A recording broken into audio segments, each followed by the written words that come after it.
I'm actually in my home country of Croatia. She's in Croatia. She's not somewhere on a jet flying from one country to another country.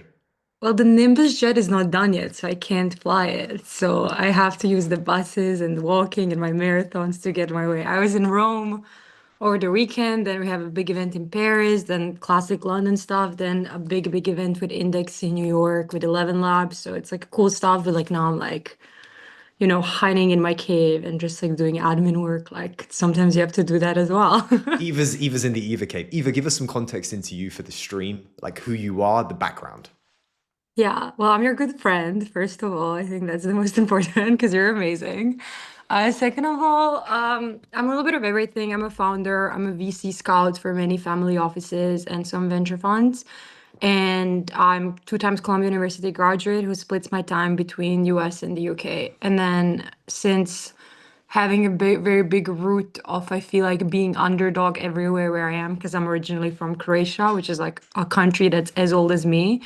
I've always felt connected being around the world and helping those underdogs around the world. So naturally, I enjoy working with founders from really original backgrounds. So that's why I like spending time in both of these geographies. And I think it's perfect because in UK, I have a really strong family office network that I started. And then in the US, I also have a really good people who went to my school. So it's like kind of like all very interconnected. So that's kind of like I think where I fit in, but also stand out at the same time because it's really rare to find someone who can be in so many locations, but then like connect everything as if it's like one little thing. And that's this whole community club why that I created.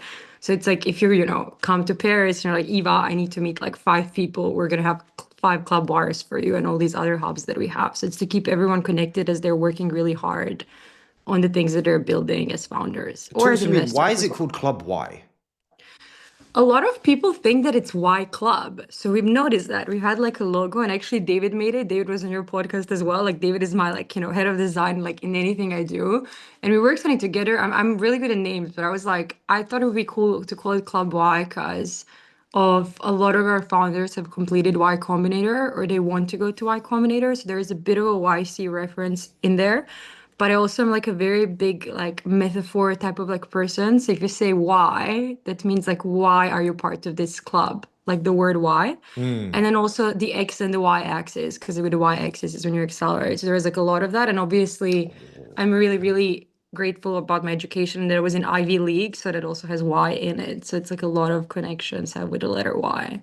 Where did it start? Was it because of the sort of getting people into YC founders wanting to be in YC? Is that why? Or was there a deeper reason? No, there was a deeper reason. I usually got pinged. I have my own company where I do help founders one-on-one or in groups get into YC. So I do a private boot camp with them where we, try to get them into YC or try to see why they didn't get two or three times. And then we realize, wait, they should just do like a seed round immediately, or maybe they need to like repivot some stuff and then go in eventually, especially for European founders. And I Hmm. think the club Y effect is working because every of our founders is in the batch now. They're like, oh, it's not even rare to be European anymore. Now we're like taking over because back in the day to be European in a YC was quite rare. And I go to demo days. I'm very close to all of our YC founders. So I think that has been working. But the idea of Club Bar was a bit deeper because I was just in New York last year around this time. It's going to be our first birthday soon. And there was a conference in Helsinki, which I'm involved in every year called Slash. I mean, you were just interviewing the CEO We had it actually. on the show. Yeah, it was great. So basically, like I'm in Slush and I always have like a team of volunteers, and it's very, I'm like the American person there, and everyone asks me about YC and all these things I've done. And I was kind of like, wow, it's like really, I have something to bring to the table, but these people also have something to bring to the table to me because most of my founders and everyone is in the US. So Mm. then after Slash last year, there was a big Y Combinator meetup in Paris. So I ended up going kind of spontaneously to Paris after Slash.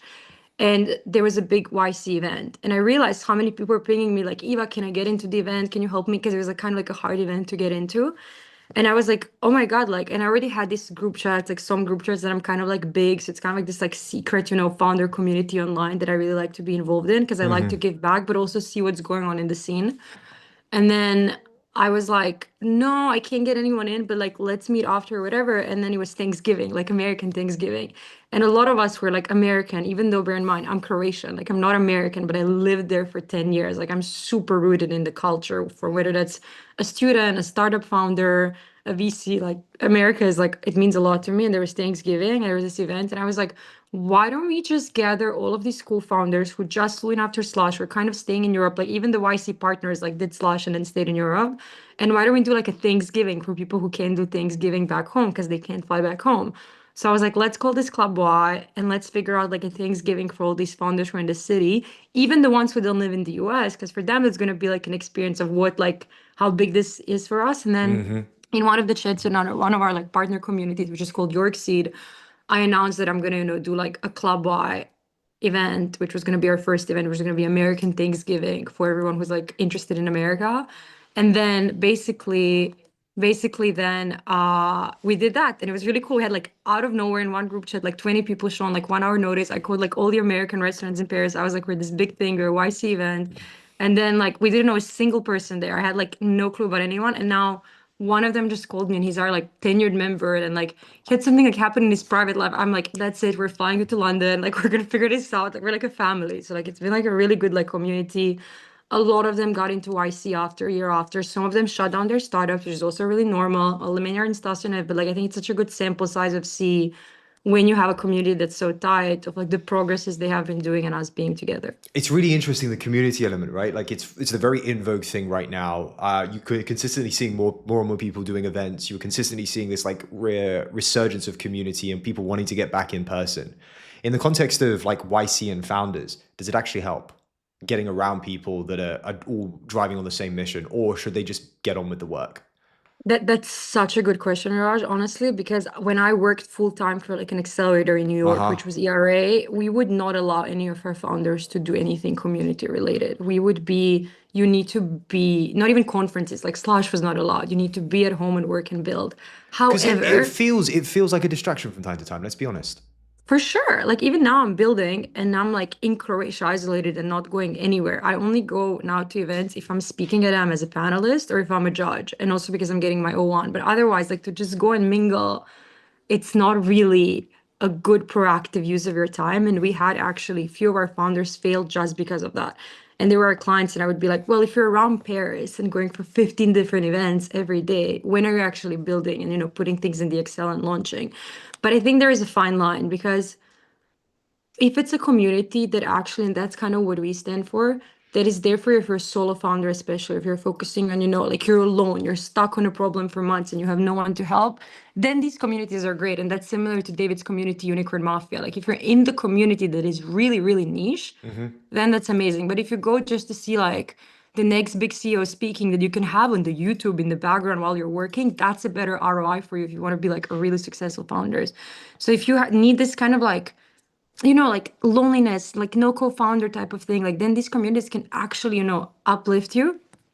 But I think it's also for networking because a lot of European founders back in the day just don't have access to the same tools that US founders do. Hmm. So with US founders, you have all that concept of like warm intro, introduce me, do this, do that. European founders don't even know that that exists. So with communities like ours that are US based, we kind of educate them to be able to, kind of like be more proactive with their time. So if they do go for a dinner, if it's someone who they would have never have met otherwise, then I think it's a good thing. But I definitely agree that communities can be extremely distracting. And especially when I see a lot of founders, it's a very UK thing. And it's interesting because like with Club Y, we cover New York, SF, Paris, London, a little bit of Switzerland.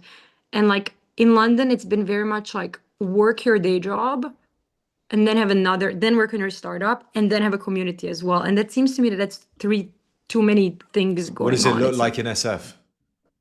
in SF, like I think that's why SF wins. If you're like a B2B SaaS founder, you're a B2B SaaS founder. You don't have time to like run a community at like 6 p.m. after. You do it after you've like reached a certain amount of like revenue. But if you're pre-seed or seed founder, you don't do these communities. You're locked in and you're working, but you have very strategic meetings all day long. And then Hmm. after work, you don't go out and network. You just watch movies, relax, focus on your sleep, go to the gym. Like when I'm in SF, no one has time to like hang out. And it seems like in London, it's people work equally hard, but it just seems like that it's tougher to kind of like do everything because a lot of people are doing a lot of things at the same time, I What are you think. seeing Because in they Switzerland then? Like, do they just get out in the countryside? the Switzerland one, I think, you know what I love about Switzerland is that the schools are hard. Like the schools are incredibly hard. We only have like few. We work with ETH Zurich and we work mostly with students and not Hmm. with founders. They they have really hard classes to compete, and because there is not much going on, like not much noise, the events that they do create are really high quality, where they build stuff kind of like hackathons. I think London is just like New York. It's kind of too distracting, and if you, in the same as Paris, if you go into the distracting path, it can be bad for you. It's just harder to balance because there is so much noise. I want to touch on YC a little bit, right? Like it feels as if the way that you describe yourself feels like a little bit like a YC whisperer. No, sometimes it doesn't work. We're refining the craft of getting people in. What have you learned from being the outside in, looking Yeah, in I mean, into is it more YC? like getting into the batch or finishing the batch? Getting Which one? into the batch, and then let's talk Okay. out on the other side of like what happens after. Yeah, because now I'm more on the other side because most of my, former clients and founders are like on the other side. So getting in, I used to do a lot of college counseling and I still do it here and there, which is helping, underdog kids get into like Columbia, Harvard, because I got into like all of these schools, same as in the UK. And it's really about storytelling. And a lot is about knowing how to sell yourself and knowing what these people need to hear. And a lot of these founders have been building in silence for 3 years, but they didn't realize that YC invested in like three same companies as them. So you have to be aggressive and then go to the three same companies and be like, hey, can we help you? Can we work with you? If you really want to get into YC, you have to be very proactive about it. It's not really, rarely, it's just like you submitting that application. And then, partners like noticing you and giving you that chance. Whoever I have help with, and some things, I'm like we have some contracts with some of my people, so like they don't really like me like sharing things, online like this, but they have found their ways to stand out in a way that you cannot even imagine.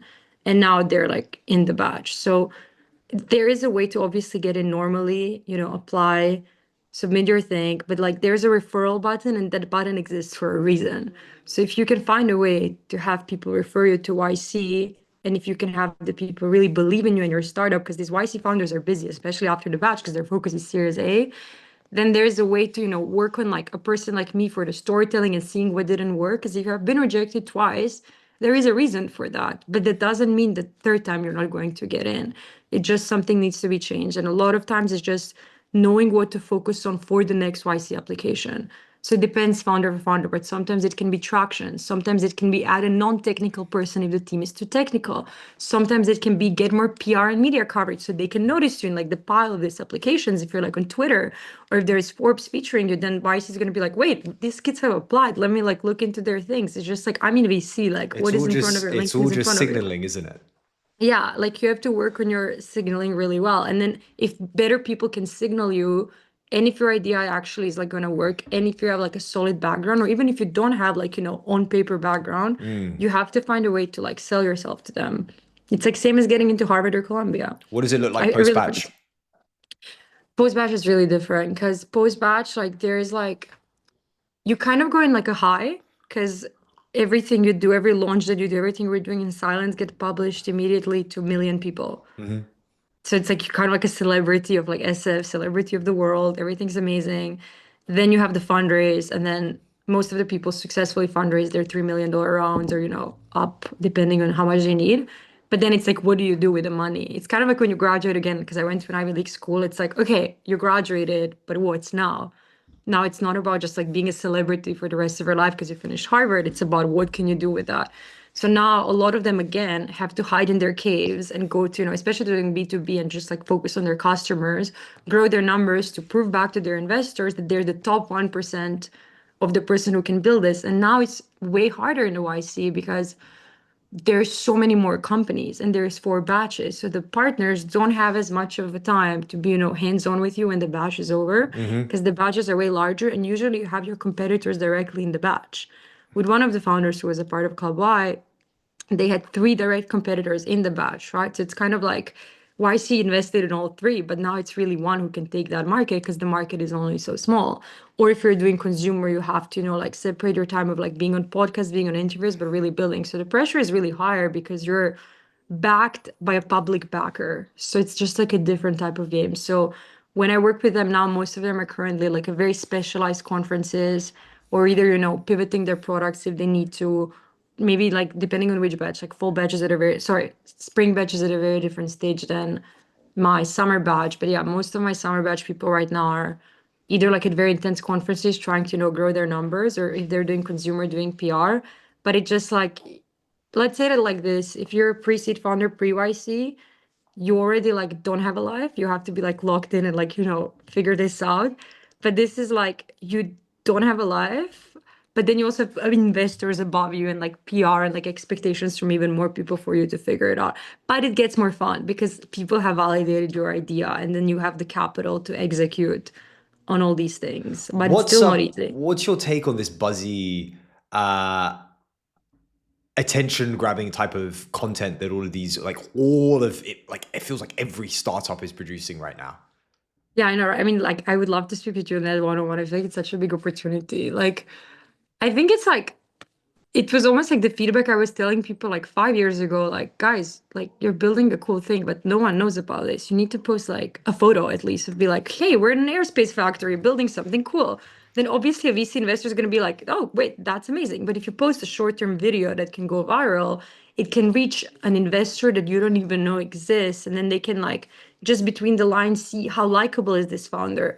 Can they fundraise? Can they sell? Can they build? Do they know their technical questions? And I think they're very entertaining to watch. I think it's really good to see. But for me, I'm almost like getting overconsumed. I think it came to the line of like, too many launches of the videos. But it's just like market trends, and that's really normal. And like some shift did need to happen in VC, and now this is the shift. If you see like A16Z put, I'm not sure, like maybe like 200 million in like media. Everyone's doing media right now. So from our side of people who are like, trying to do PR and media, that's good. But it's like I still think someone really good in our network, like big investor wrote something from SF who like he loved like this comment of mine on LinkedIn of like if you post this video, launch product of your video and it's the best, get so excited like, oh my God, this is the app that like I need. But then you actually download the product and it's buggy, then that's not a good ROI of your time either because you just did this whole thing. Like launch fast, yes, but also launch when you're ready and when you can handle video potentially going viral and then, you knowing how to manage that. What do you think? What are your thoughts on like I on like this whole it. thing? It's a lovely flavor right now. It's very in vogue. It's very fun seeing the creativity that comes out of all of these different startups. Like you It's see amazing, yeah. it's so cool, especially when they're engineering and hard tech, right? So good. So Yeah, like I'm trying your to force Nimbus and us to do like some crazy, like Teva's gonna be awesome at it. We're gonna yeah, just yeah, find yeah. a way, right? But it's Yeah, and it's same with like Neha, like she's a club buyer. Like she did sorry for interrupting, she did like a super cool launch video at YC and I like just DM'd her. I was like, this is the product I need, but it's the way she did it. It was like her in the car doing emails, but she's like an incredibly technical, Berkeley like engineer girl. So now when we talk, it's so cute. She like I give her advice for like clients, partnership, fundraising, all the things that we're really strong about. And she like helps me like how to, open a computer, close Gmail, making sure I go on my, like things right. So it's like such a collaboration. But like I wouldn't have known that if she didn't do that cool video of, exactly that of like her being, almost like an actress, like a superstar. So I think it's cool that everyone is like pushing themselves above their limits. But the best thing what she did is she didn't forget about her product. Our right. conversation was about like how is April going to be better? So that's where I think it's like, some founders can fail into being, oh my God, making videos is fun, but then they forget to like do what I matters. like the Yeah. owning of the narrative. It's they've taken control. They don't let anyone else control the narrative, and they're really pushing forward. Like every startup feels like it's pushing forward and telling their story in the way that they want their story to be told, and creating this world that they want people to enter into, which is where we are with marketing today. It's like where we are with how to build product today. You want individuals that will live and die for the product, right? It's like, why does Apple work? Why has Apple always worked? It's because you have these missionaries behind it that like deeply love the product. And like if you can do that through content and distribution and scale, it's a Yeah, such a win-win, great, right? yeah. I mean, it's slightly different if you're building like private jets, but hey, if you can make them cool, that's great. I think, yeah, and I think that's like I'm very fortunate, I choose to work with, founders that do these like hardware things because that is easy. But like it's hard to make a viral-like content if you're doing B2B SaaS for accountants. Lords, it's almost easier. But like, Oh, there's this it's like you say that, and then some of them are great, Eva. no, I know. Like it's like, but I like no. I'm more okay. I'm saying it wrongly. Like I'm saying, I pushed them. I was like, let's go on Golden Gate Bridge, and like have you pretend you're like an accountant who's like in a I don't know picking up her daughter from school. Like my creativity goes crazy. You're like, solve this for my client, and they're like, no, accountants wouldn't like that. But I feel like everyone would like it because it's just like it's relatable. Like even if you're doing B2B, like that's more David stuff. But like AI and infra, like there is a way to make that video entertaining.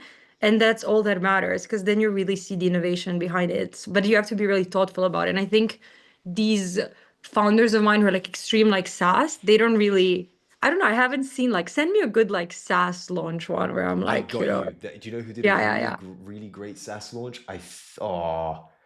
I think they probably raised 30 million or 50 million from A16Z, and I really liked the launch video. But Okay, but that's if they have a budget, they have then the advisors like us, yeah. No, but it's like we have to encourage the little ones, like A16Z is crushing it. Like I'm obsessed. Like I DM like all of them all the time because I'm just like they encourage them. Like, but if A16Z tells you, that's kind of like the whole point. Like I'm doing like pre-A16Z startups, right? Because if A16Z tells you do a launch, you're who's gonna do a launch. Same as YC, but they need to do it before these kids because it's like they have it in them to do it. who's the European version of A16Z in your head? Like who's doing it well? Was doing it well in terms of like content and stuff. I So I think wouldn't say Focal. I wouldn't say content, more picking the right bets. Okay, well, if like just to answer on content, I think like Hector is doing a really good job with like Focal on stage. Like episode one is doing great in that, and they do pick good They've got companies as demo well. day coming up. They've got I think they've got hack Yeah, day, hack evening as well in yeah, the yeah, next yeah. week. In the next week. Like they execute. Like they're good in like doing like that type of culture. Project Europe, obviously, 20 VC as well. But I think, I mean, it's hard because it's like if you go to SF on like one street, there's going to be like three VC funds who've been like doing this for years and years and years. I think that I obviously work mostly with US, but I think Index is like my favorite fund in the world. Redpoint is my favorite, but Redpoint is US. But Index kind of is like Lightspeed, Atomico, Nordzone. Those are your type of like funds, but it depends just at what stage and stuff. Local Globe is pretty good as well. They choose Hmm. good kind of like my stage situation. But if you are in good hands as a founder, I think looking for clean cap table is something beautiful because then you can have these people backing you not only financially but just having, that's what gets really beautiful after YC as well, right? Like every alumni helps the YC alum, every VC is It's the actually hands-on network. with you. It's yeah, but it's like they put money in you and like even if you have network as a pre-seed, that's the toughest part. Like you're still pre-seed, you're still not really launched. You're not like you have not like finished your fundraise. But if someone has like put money in you, they kind of feel almost obliged to like reply to your emails because they feel like if they help you, this investment is going to go better for them. And that stresses me because it's like, I don't know. It stresses me for the founders who didn't fundraise, but like they should come and work with us and we'll help them out because like everyone needs to fundraise and continue. Yeah. Eva, look, last question before we let you go back to the Eva cave. We love to ask guests on the show who's on your top four Mount Rushmore of founders ever. I'm going to let you interpret what founder is. For you, who's on that Mount Rushmore?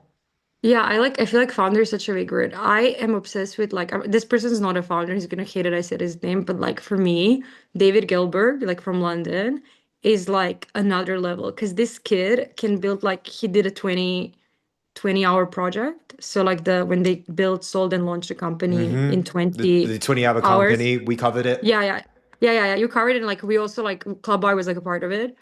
For me, David is just like he comes with the idea, he knows the people, he executes it, he builds a product that has like the most beautiful design, no bugs, no bullshit. It's like he gets it done. And I love founders who are like that. So like David's doing a lot of things right now, but like whatever he's building, I'm David's backing him. one. So like he's not number one. Then okay, this is like because I meet founders every day. We interview them for Club White. There's this guy. It could be the generational ones. It could be ones Yeah, in yeah. history. Which ones are they for But you?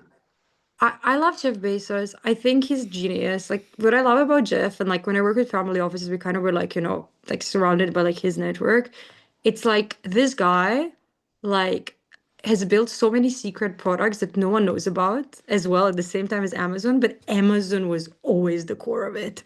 And nothing could have ever gone wrong in Amazon. Like he's such an executor and like little things like, the one pager and like putting everything in structure and being customer obsessed. Those are like two tips that like every founder should just like learn and like take from. It's like do that. Obviously cliche, very like YC answers like Airbnb, but I think there are those like original ones who were like just Design showing led. that yeah, and it's also like just like go sleep on the couches, be like a hustle culture, like that type of thing. So like But it was I also talk think to your they're awesome. customers. It was get as Yeah, close to the customers as humanly possible. yeah. So I think they're great. Then I honestly like also like an underdog. I like founders of Brex because I think they're like Brazilian and then they out of Nice. nowhere they just like came to the US market. Like I like to keep it spicy. And I don't know, like yes, I meet founders really every day. I met this guy from Croatia that won Slash. I was like being a judge for Slash D Croatia. And this kid has created a company called Crumbs, which is basically like, first of all, what a funny name. And it's kind of like, in London, what's that place that it's across my house, like a sushi that we eat and then it goes 50% off after 5 p.m.? Yo sushi? Not Yo Sushi, some like smaller one, like sushi. I don't know, like we had them on Club as well. But like not Yo Sushi, but similar. Like in New York, we have like a version of that. Like it's like this sushi is like it's next to Join the Juice on Oxford Street. Basically, long story short, it's their sushi goes 50% off after 6 p.m. and then you get it like for cheaper. So this kid has created this app. It's only in Croatia right now, where he Mm-hmm. has like partnered with every single like sushi restaurant, flower shop, bakery, whoever. And then to save on food waste, you can go on the app, which is like an Uber Eats, and it's called Crumbs, and you can like And you can collect get the crumbs crumbs. and you get the crumbs. Yeah. And like he has 70,000 downloads. It just started, but I think it's like such a cool, That's pretty like cool. hustler. It's like a cool founder guy. Like he's gonna do cool stuff. So it's like stuff like that. David's gonna do cool stuff. Jeff is like an executor. Then you have these like I just feel like those are the type of thing. Like it's very hard for me to pick one because I most focus on personality. But then there's obviously some people who are just like created like spectacular products that we use like every day. Like Apple was such a good example of what you just said as well. Of, just like focus on the product and then the hype, like the noise is gonna follow. So yeah. Eva, this has been an absolute pleasure. Thanks so much for coming on the show. Of course, we'll see you later. See you later. Bye. Ciao.